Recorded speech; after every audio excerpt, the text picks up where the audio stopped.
Here's what most single mothers won't tell you on the first date, because they don't even realize it themselves. You're not entering as an equal partner. You're entering as a support role in a family structure that already has a lead actor, a script, and a budget. The kids come first, always. And that's not wrong. It's biology, it's responsibility, it's love. But here's the part that gets uncomfortable. Where do you come in that hierarchy? Let me give you a real example. A 38-year-old man, let's call him David, started dating a woman with 2 kids, ages 6 and 9. She was kind, attractive, had her life together. 6 months in, David wanted to take her on a weekend trip to Napa Valley for her birthday.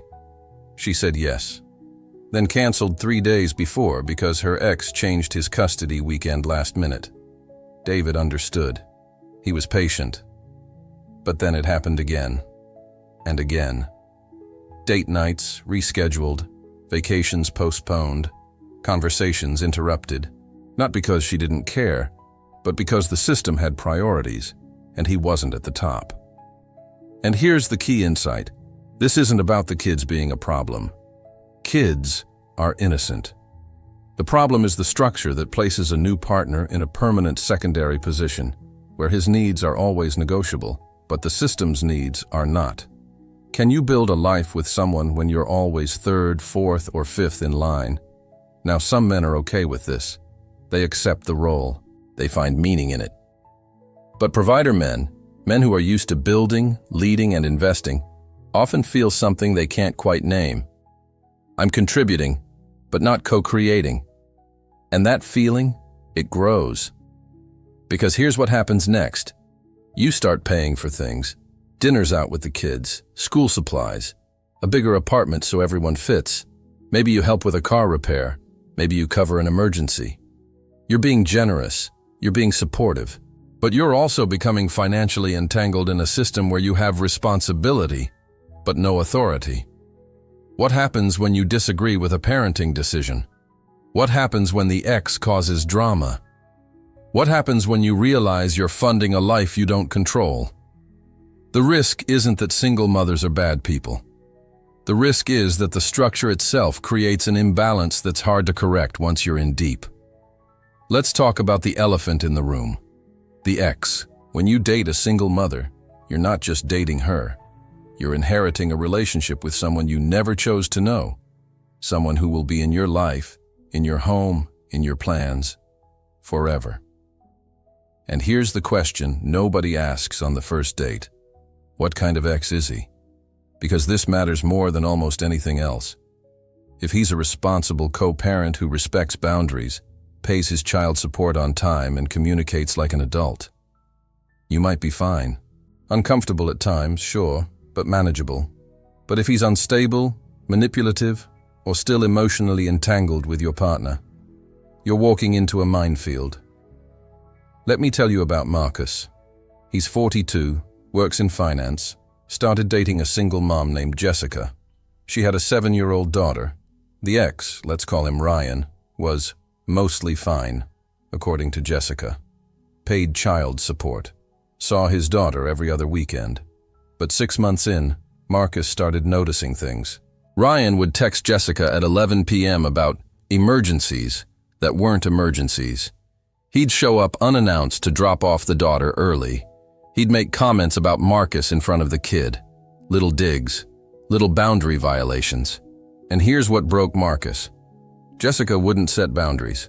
She'd say, "He's just being difficult, but I have to keep the peace for our daughter." So who paid the price for that peace? Marcus did. He paid it in stress, in interrupted plans, in watching another man dictate the rhythm of his own relationship.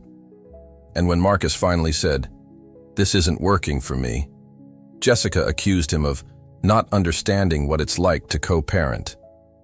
You're expected to accept what you'd never tolerate in any other context. And here's the deeper pattern. Many single mothers are still emotionally tied to their ex in ways they don't admit. Not romantically, but through guilt, fear, or unresolved conflict. And that tie, it becomes your problem.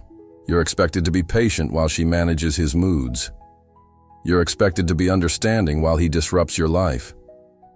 You're expected to fund stability while he creates chaos. And if you complain, you're the bad guy.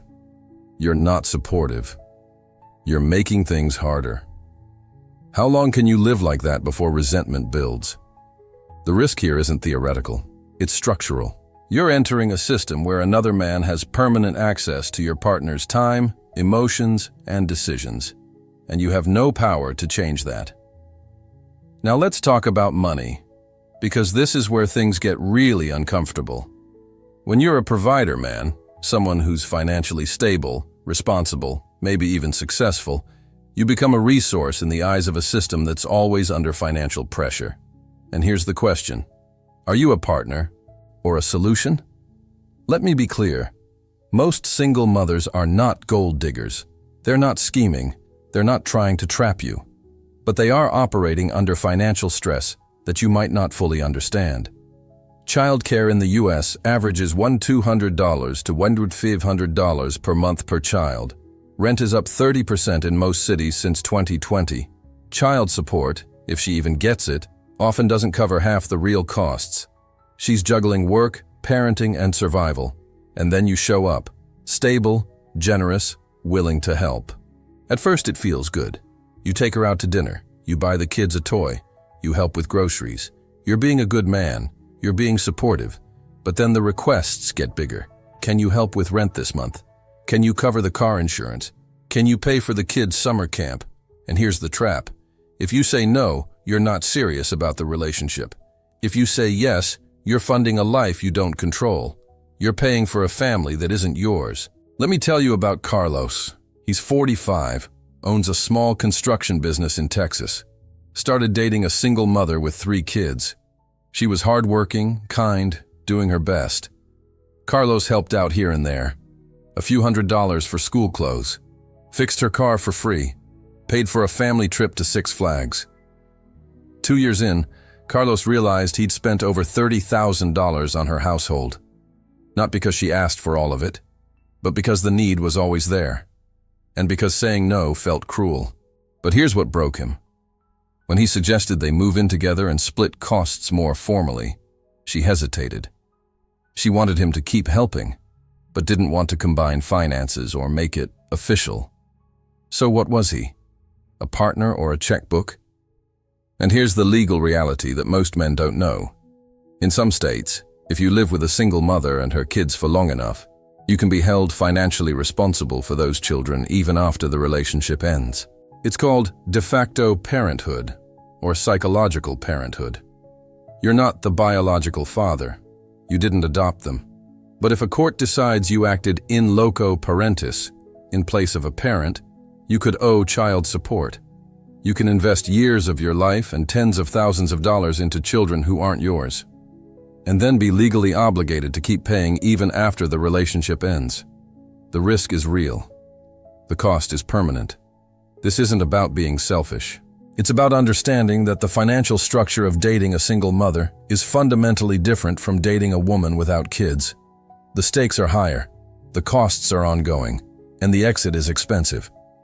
Here's a dynamic that nobody talks about, but every man in this situation eventually feels: you have responsibility, but no authority.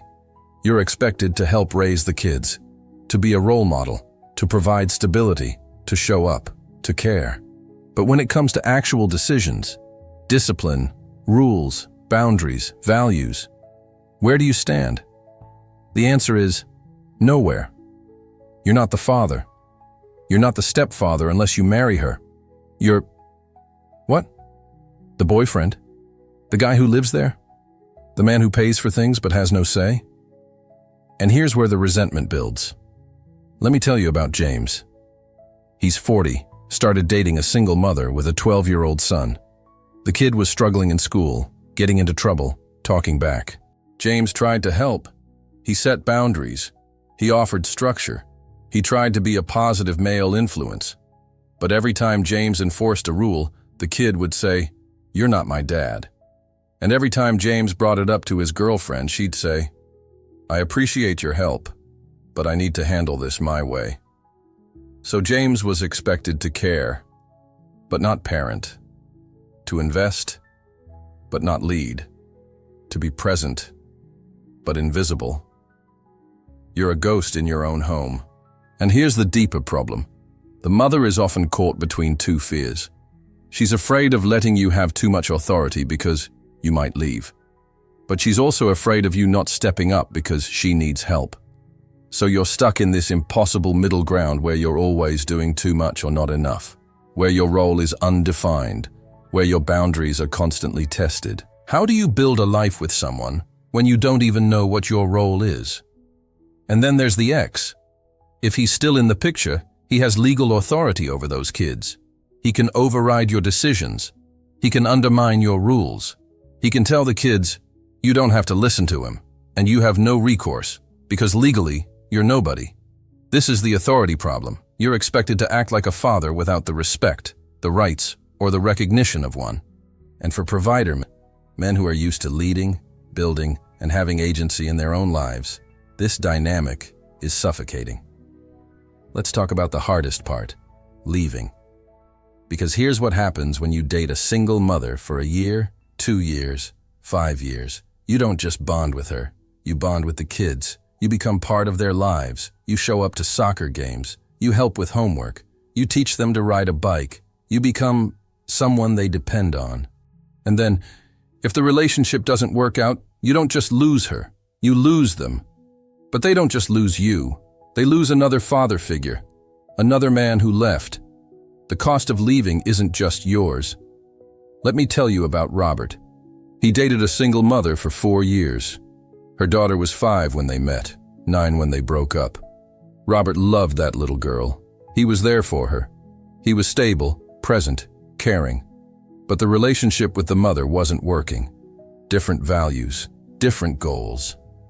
Too much drama with the ex. So Robert ended it. And the little girl was devastated. She didn't understand.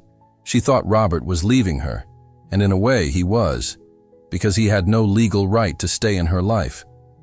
How do you carry that guilt? This is the exit cost that nobody warns you about. You're not just walking away from a girlfriend. You're walking away from children who saw you as a father figure. Children who will now have another abandonment story to carry.